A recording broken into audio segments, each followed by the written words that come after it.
Breaking news. The world's biggest car company just sued the United States of America. And no, I am not talking about Toyota or Volkswagen. I am talking about BYD, the Chinese automaker that sells more electric vehicles than anyone on the planet just walked into a United States federal courtroom, filed a lawsuit, and basically said that the tariffs are illegal and demanded their money back. This is not a press conference. This is a full-blown legal war against the United States government. And if they win, everything you think you know about car prices in America gets thrown in the trash. I'm talking about $10,000 electric cars at American dealerships, pickup trucks with 430 horsepower that make a Ford Ranger look like an overpriced antique, a hypercar that just obliterated every record at the Nürburgring, hit 308 miles per hour, and costs less than a base Lamborghini. But here is the part nobody in the mainstream media is telling you. BYD is not some unknown startup knocking on America's door from the outside. They are already inside.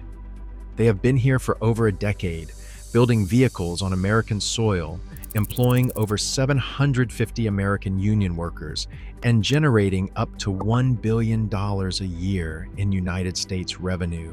The lineup of cars they have locked and loaded, just waiting for those tariff walls to crack, that is the real story.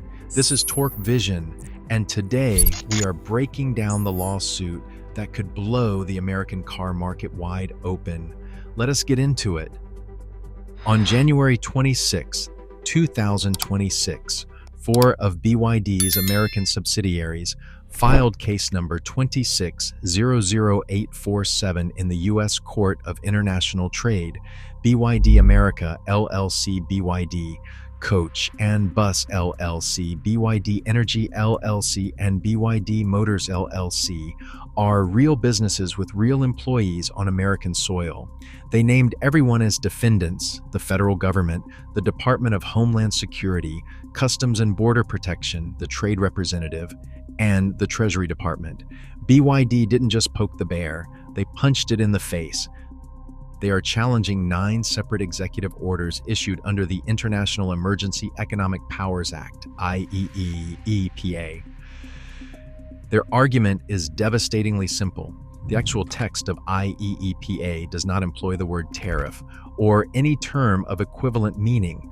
The government has been using emergency powers to impose border taxes the law never authorized. BYD is not just asking the court to stop the tariffs going forward.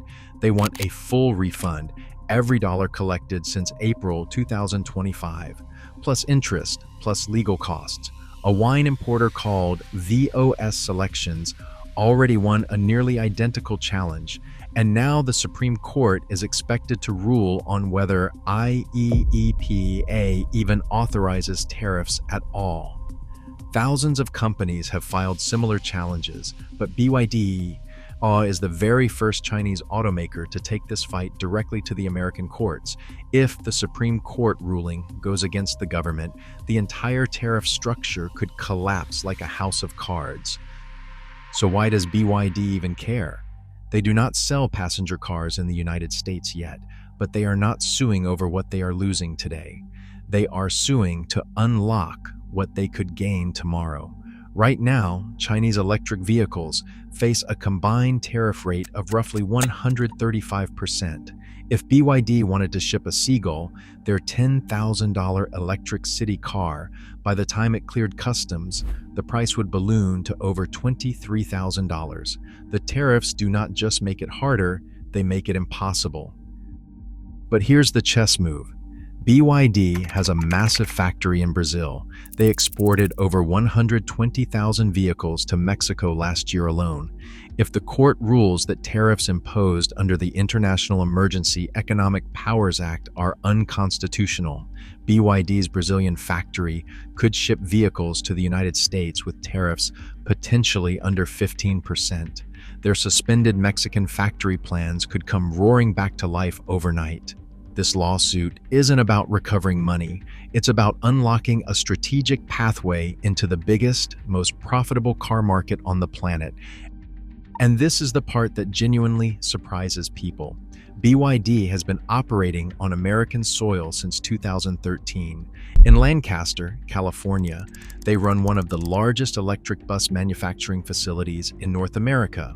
They employ over 750 American union workers. Their buses are running right now in Los Angeles, Long Beach, at airports, and at universities across the country. Their North American revenue is estimated between $500 million and $1 billion annually. They're not some foreign intruder. They're a tax-paying, job-creating, deeply embedded part of the American industrial landscape.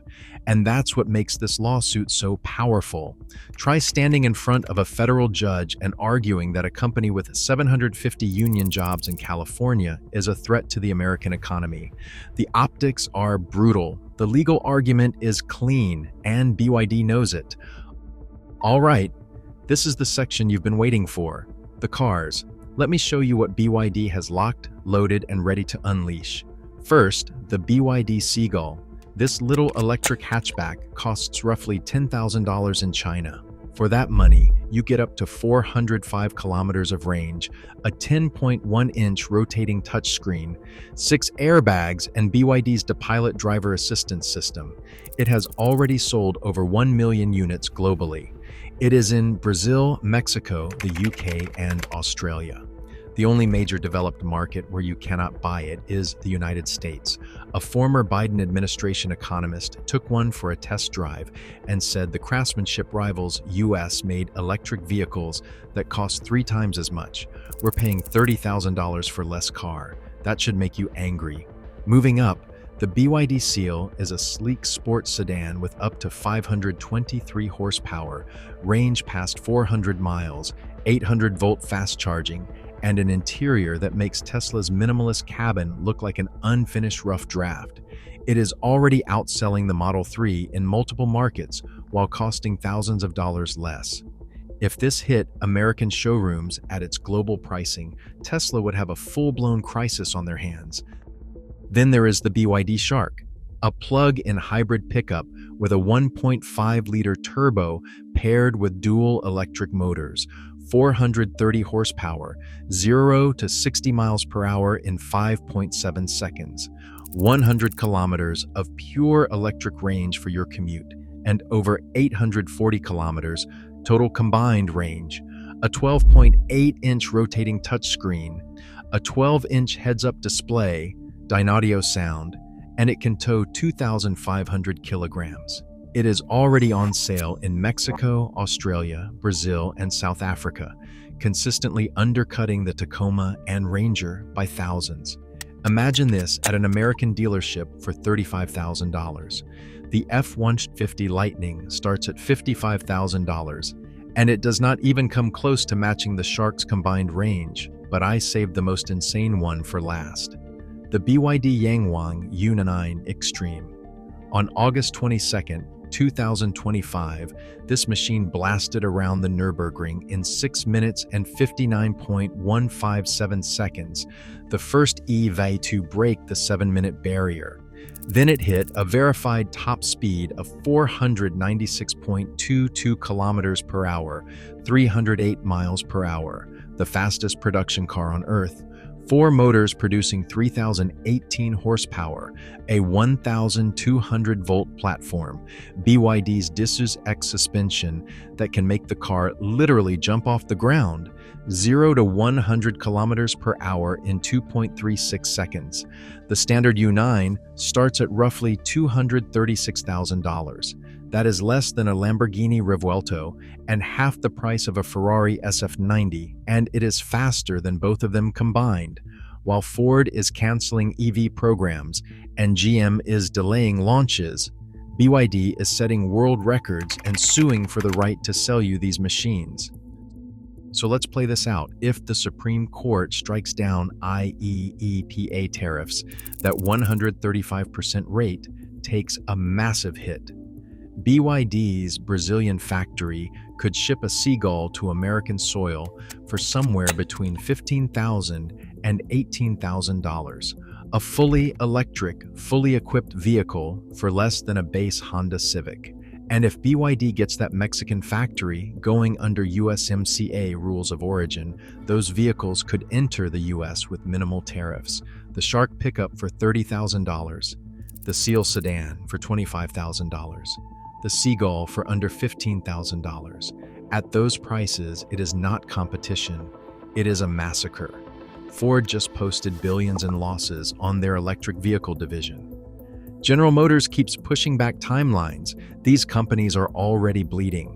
Now imagine dropping BYD into the equation at 30 to 50% lower prices with equal or better technology. It would not just disrupt the market, it would fundamentally restructure it. And here's the thing nobody wants to say out loud. Competition is good for consumers. If BYD forces Ford to make a better, cheaper F-150, that is a win for every American truck buyer. The only people who lose are the executives who have been charging us $55,000 for an F-150 Lightning, while the rest of the world gets comparable trucks for $35,000. Competition is knocking on the door, and it has a very good lawyer. All right, that is the full picture.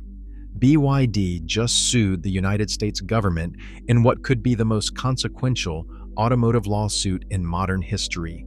They have 750 union workers backing their credibility, a billion-dollar United States business, a legal argument that is already won in a lower court, and a lineup from a $10,000 city car to a 3,000 horsepower record, shattering hypercar just waiting for the green light. The question is no longer whether these cars are good enough for America. They clearly are. The question is whether America is ready for what happens to car prices when the walls come down. If BYD won this lawsuit tomorrow, would you walk into a BYD dealership and buy one? Or does the badge still matter more than the value? Drop your answer in the comments. Smash that like button if this opened your eyes. Subscribe and hit that bell